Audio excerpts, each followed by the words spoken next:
My parents died in a car accident. Right before my mom passed, she sent us a voice memo. Story 1. In March 2022, I, 16 male, got a text from my mom. In our family app, in this app, we have both my parents, my sister, and my brother. I found this very odd. My mom constantly texted or called. She knew about the voice memo because I explained it, but she never used it. When I was in school, our class ended, and I was still sitting there. I put on my headphones to listen to what my mom sent me. Then, all of a sudden, I felt sick to my stomach. I had a bad feeling about this. I played the message. I heard heavy breathing. My mom started speaking. She explained she and my dad had been in a car crash. Her voice was breaking. I couldn't tell if it was because of the pain or she had been crying. She said that our dad had passed on impact. She also said that our dad loved us and cared about us. At this point, I started to cry. I was still sitting in the classroom, unable to move and listening to my mom explaining that she and dad loved us. We needed to take care for each other, be there, and protect each other. After that, she said she loved us again, and then it stopped. I couldn't believe what just happened. I was hoping it wasn't real. A part of me still thought they were alive. I saw my brother messing and laughing with his friends in the hallway. After he said goodbye to his friends, he saw me and came to the doorway, calling my name. I wasn't able to answer. I was having a panic attack. Classmates looked at me like I was nuts, but for once, I couldn't care less. My brother came over to me, asking what was wrong. I couldn't speak. And how do you tell your brother that his parents passed? With shaking hands, I pulled off my headphones and put them on his head. I pressed play. I watched my brother's facial expression go from worried to panicking and crying. Shortly after this, our sister called. I picked up, and we knew that the other one knew. We didn't talk to each other, and we just sat there. About an hour later, 2 policemen came into my class. They took and my brother. We got into the car. The whole ride was silent. The policemen said nothing, but I could see their sad facial expressions. Once we arrived at the bureau, we saw our sister there. The 3 of us just hugged and cried for a bit. We all sat down, the 3 of us and the 2 police officers. The policeman explained that our parents had been in a car crash involving a driver under the influence. The driver had some minor injuries. They also told us some other things, which I won't explain. At this point, I just felt numb and sad for the most part. In between staring at the wall or the floor, I asked the policeman for some details, mainly about the driver. The weeks after that were blurry. I only remember that we were trying to stay together because my brother and I were still minors. We didn't want to end up in foster homes. It has been almost a year now. It's been the most brutal year of my life.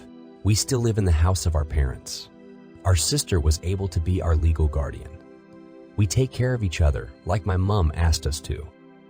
Sometimes, I wonder how it would be if they would still be here. Don't get me wrong. I have a great bond with my siblings. But I miss our parents. I know my brother and sister also do. This was it. I just needed to tell someone this. Thank you if you've been reading all of this. I appreciate it. Story 2. Girlfriend cheated. Should I move on? At the start of the year, I found a photo in my girlfriend of 4 years' wallet. It was of her and another man and his kid. It was one of those Santa photos taken back in 2021. I then questioned her on in, and she said it was just a photo of her and a friend fast forward 3 months. My girlfriend had asked me for a weekend to herself. Her brother was going away for the weekend, so she asked me if she could stay at his place and just have a weekend. I questioned it, but then agreed and said I would spend the weekend at my parents' place. Both these locations are 1 hour from our home. Come to the weekend of her alone time. I was dropped off at my parents' as my car was already there. She texted me that she had to drive back up an hour as she forgot the keys to his place, which I felt something was wrong with. So I just messaged her to let her know she got back to us safely.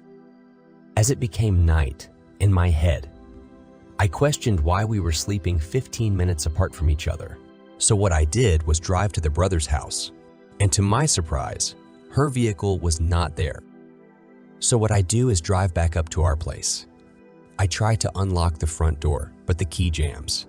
I finally get it open, and my girlfriend walks from the bedroom looking like she has put the effort in with sexier bedwear than usual. She walks me outside, says a friend is in there, and gives the guy's name in the Santa photo. So I try to walk back up into the house, and she is physically stopping me from entering the house. She bangs on the wall, and out of the bedroom comes a naked man. I then let her close the door, shocked, and sit out the front of the house. 3 police cars came as they believed it was a domestic. I talked with them for 45 minutes, and they said I should just leave the area. So I went with a basket full of clothes. Cue to now. She says she is willing to work on this relationship and do what it takes, but she still is acting secretive. Some notable things being: 1. I've had my clothes hidden again. 2. Refrain from accepting my follow request on Instagram. 3. Anytime I'm near her, she puts her phone away. 4. She says she can't trust me as I have been through her stuff. 5. I can't get answers from her as she says her psych is saying not to. 6. Lastly, she has tried to commit as I've told her I am leaving twice. So I don't want that on me. Story 3. My boyfriend shit all over my house as a prank. I, 23 female, have a boyfriend, 23 male. He is nothing but childish and stupid. I cannot stand his bullshit. He's been doing horrible things to me as pranks. I used to work from home for the government, and I had a whole setup in a room in my house. One day, I went to my bedroom to lie down for my break. As I returned to my room for work, I saw shit at the top of my stairs and all through the hallway. I thought it was the dog, so I asked my boyfriend to clean up his dog's shit. When I got to my desk, I smelled shit, but couldn't find it. I opened my laptop and there was shit on my computer, and even more all over my desk. It was awful. I opened my desk drawer and there was shit all inside, too, even on my pens. It was hidden everywhere. My boyfriend laughed and told me to get pranked. After yelling at him, he finally cleaned it up, but I'm disgusted. I plan on leaving him after our lease ends next year, which I cannot break now. I broke up with him, but he plays so many mind games that he makes me feel like I didn't legitimately break up since we still live together. He makes me think I'm the crazy one. I have felt single for so long because of how he treats me, but I feel trapped with him even though he can mess with other girls. Because of his actions, I have extensive therapy to help me overcome the severe trauma he caused me. I, unfortunately, have many stories since being in this relationship. It feels good to vent to others than someone I pay to listen to me cry. Maybe I'll add a P2 to more of this relationship. Story 3, Update 1. I finally left his ass last night. I don't know why I stayed so long, but I read the previous posts to understand some. All of these stories are what I experienced in my relationship. I'm just healing now with therapy. It feels good to vent. Anyway, my ex did these horrible pranks to me. A lot of them are worse than the last. He was always taking my phone and texting other people off it, most of the time when I was asleep or busy. I almost lost my best friend. He would text her when I was sleeping, and she would tell him to stop. Even I did. I wasn't allowed a password, or he would smash my phone. I almost lost a job. He texted my boss, and I had to explain it wasn't me. The worst one was when he took my phone, put his best friend's number in it, and sected his friend off my phone, making it sound like me. He said, "Let me suck your D," and just nasty things. His friend texted his phone, saying I was texting him. I didn't know any of this as I was showering. His only answer to his friend was, "Haha, I bet." I saw the exchange, and yes, I lost my shit. How dare he make me look bad and use my name to pass the test? After flipping out on him 24 hours later, he finally told his best friend it was him texting off my phone, making it sound like me, his friend, and I passed the test. This is why he doesn't have friends. This is why no one likes him. I hate him and how he made me look like the wrong person. Story 3, Update 2. Well, he's an ex. I left for good. I decided to go ahead and pay for 2 rents to be free. It will be challenging, but I'm out for good after what he did last night. I left for a completely different reason than this story. This story wasn't recent. And why didn't I go sooner? I don't know, but I was abused. He's a narcissist, and his mind games significantly affected me. Narcissists alter your brain with their love bombing and abuse, then back to love bombing. Why didn't I see the red flags first? I didn't. There were none. It was the most perfect relationship in the beginning. Narcissists trap you before they show you who they are. I grieved the person I thought he was. Loving, kind, funny, everything I ever wanted. But the truth is, he's evil. This story wasn't as bad as what else he put me through. There was worse. There was more. I finally had enough after waking up and realizing what was happening. This was with therapy. I've been so mentally checked out for so long in this relationship that I hadn't felt for a long time, but kept hope. I don't know why. Anyway, I'll share more stories as I heal. It feels good to vent to others than to someone I pay to listen to me. He would tell me all these stories I have were pranks. Truthfully, they were evil acts. Story 4. My tattoo artist shat his pants during the session. Most Reddit love my stories, with a few who live bland lives and don't believe anything ever happens. Here's another pointless story people probably won't think. I was getting my first big tattoo on my arm when I felt lightheaded and sick. I told my tattoo artist and he stopped inking immediately, sat my chair back, got me water and glucose tablets, etc. While recovering, he asked, "Is it okay to go to the bathroom quickly?" I was like, "Yeah, sure, buddy, it will take me a while to recover anyway." Well, he was in there for a while. When he finally came back, he was wearing different pants. He started asking me again, and I don't know why he decided to confess this to me. But he said, "I just want you to know, while you were recovering." I thought I had to fart.